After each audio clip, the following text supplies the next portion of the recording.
नमस्कार, स्वागत है आपका न्यूज़ 11 इंडिया में। मैं हूं आपके साथ वैशाली रस्तोगी। पूर्व जिला पंचायत सदस्य व भावी प्रत्याशी गाजीपुर सदर युवा सपा नेता सत्येंद्र यादव सत्या ने किसान बिल वापस लेने पर सरकार पर तंज कसा है। सरकार की कमियां गिनाते हुए उन्होंने कहा कि जब बीजेपी के लोग विपक्ष में थे तब वादे किए गए थे कि हम हर वर्ष 10 लाख युवाओं को रोजगार देंगे, लेकिन यह सरकार अपनी वादा खिलाफी का कार्य कर रही है। इसके साथ ही उन्होंने सरकार को निकम्मी कहकर भी संबोधित किया। देखिए संवाददाता पवन मिश्रा की ये रिपोर्ट।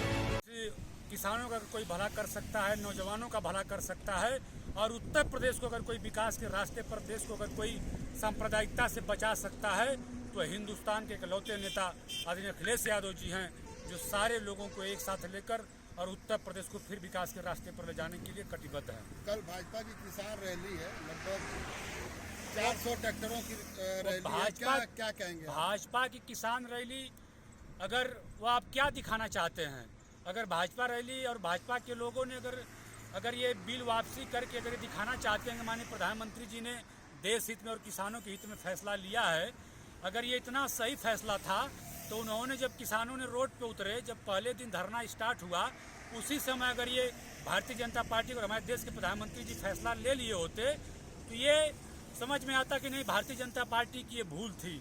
लेकिन भारतीय जनता पार्टी ने जब देखा है कि हम चारों तरफ से हार रहे हैं और उत्तर प्रदेश भी हमारे हाथ से निकल रहा है, तो उन्होंने इस किसान बिल वापसी लेने का फैसला लिए हैं। और हम किसान और हमारे समाजवादी पार्टी के लोग तब तक धरने पर और इस आंदोलन को आगे बढ़ाने का काम करते रहेंगे। और आप भी कई बार हम लोगों को गिरफ्तारी हुई है अगले साल, और आप लोगों ने कवर करने का काम किए थे। आंदोलन हमारा तब तक जारी रहेगा कि जब तक ये संसद में कानून पूरी तरह से रद्द नहीं हो जाता है, MSP गारंटी के साथ लागू नहीं हो जाती है, तब तक हम लोगों का आंदोलन चलता रहेगा। धन्यवाद। बिल माफी योजना जो प्रधानमंत्री माफ किए हैं, क्या कहना चाहेंगे आप इसको? सबसे पहले तो आप सभी लोगों को और आपके चैनल के माध्यम से जो साथी हमें देख रहे हैं, सुन रहे हैं, उन सभी साथियों को नमस्ते, प्रणाम। और यह जीत किसानों की जीत है। और जो बिल वापसी का जो आप कह रहे हैं, मुद्दा उठा रहे हैं, तो ये हिंदुस्तान के लोग, हिंदुस्तान का किसान व महिला, उस बलिदान को भी भूले नहीं हैं लोग। और उस कष्ट को जिन्होंने, माननीय प्रधानमंत्री जी ने जिन किसान भाइयों को खालिस्तानी, जिन साथियों ने उनको, आपके मीडिया के कुछ साथियों ने उनको खालिस्तानी आतंकवादी कहने का काम किए थे, और जो 700 किसानों ने अपने बलि देने का काम किए हैं, जिनके घर का आज चिराग बुझ गया है, जिनके परिवार की एकमात्र उम्मीद वह किसान परिवार का वह जिम्मेदार था, वह आज इस दुनिया में नहीं है। क्या हिंदुस्तान के लोग उन चीज़ों को भूल जाएंगे?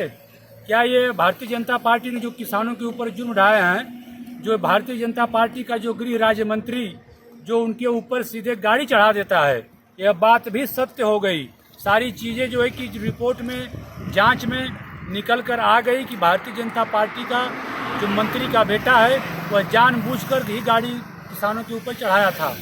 क्या इस सवाल को, या इस जो इतनी बड़ी दर्द जो किसानों ने को मिला है भारतीय जनता पार्टी के द्वारा, क्या वह किसान भूल जाएंगे? हिंदुस्तान के लोग भूल जाएंगे? और जब ये चुनाव नज़दीक आ गया, जब भारतीय जनता पार्टी को ये सताने लगा है कि आज देश का किसान पूरे रोड पे उतर गया है, और जो हमारी समाजवादी पार्टी के राष्ट्रीय अध्यक्ष जी ने, जिन्होंने कहा था कि हम महीने में एक दिन किसानों के लिए स्मृति दिवस मनाने का काम करेंगे, दीपक जलाकर जो हमारे किसान शहीद हुए हैं उनको हम श्रद्धांजलि देने का काम करेंगे, उनके समर्थन में खड़ा होने का काम करेंगे। और 17 तारीख के दिन जब इस हिंदुस्तान के नेता आदरणीय अखिलेश यादव जी इस गाजीपुर के धरती से जब रथ को लेकर निकलते हैं, तो इधर पूर्वांचल से लेकर और पूरे लखनऊ अवध तक जो किसानों का जत्था है, वह आपको 1 बजे, 2 बजे और 3-3 बजे भोर तक रोडों पर खड़ा होकर अखिलेश यादव जी का इंतजार कर रहा था।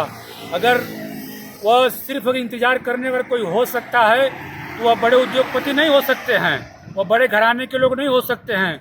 वह गांव का किसान जो रातों को जग कर 2 बजे, 3 बजे तक भोर में इस कड़ाके की ठंड में भी अपने खेतों में पानी भराने का काम करता है, अपनी सिंचाई करने का काम करता है फसल। फिलहाल इस वीडियो में मेरे साथ बस इतना ही। आगे की तमाम जानकारियों से जुड़े रहने के लिए देखते रहिए न्यूज़ 11 इंडिया।